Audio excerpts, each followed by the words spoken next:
আসসালামু আলাইকুম সম্মানিত ভিউয়ার্স, বিডি এগ্রো ওয়াল থেকে আমি মোহাম্মদ রাজু আহমেদ রাজীব। আজকে একটি জায়গাতে আসছি যেটা হলো নাটোর গুরুদাসপুর।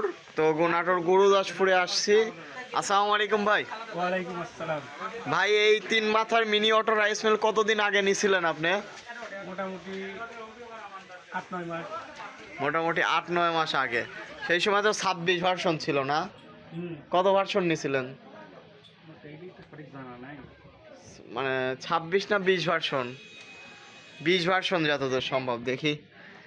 এর সম্বন্ধে আমার অতটা অবশ্য আমি জানি না। হ্যাঁ, এটা 20 ভার্সন। 20 20 ভার্সন মেশিন আমাদের কাছ থেকে ক্রয় করছিল মোটামুটি 1 বছর আগে ভাই। তো ভাই আজকে ওই মেশিন নিয়ে কেমন সফল বা কি করবে ভাই, এই মেশিনটা নিয়ে আপনি কি কি কাজ করেন? মেশিন দিয়ে ভেজা চাউল ভাঙানো যায়, শুকনো চাউল ভাঙানো যায়, ধান যে কোনো ধানই ভাঙানো যায়। যে কোনো ধানই ভাঙানো যায়। তো এই মেশিনটা কি আপনার না লাভবান না ক্ষতিগ্রস্ত? লাভবান। এটা হলো সিম্পল মেশিন, কিন্তু আয় আছে। আচ্ছা ভাই, তাহলে আমাদের সরাসরি ভাঙ্গায় দেখান। ভাই এখানে সুইচটা চাপ দিয়ে তো ভাই। এটা কি সিদ্ধ চাল? সেদ্ধর আলো মিক্স।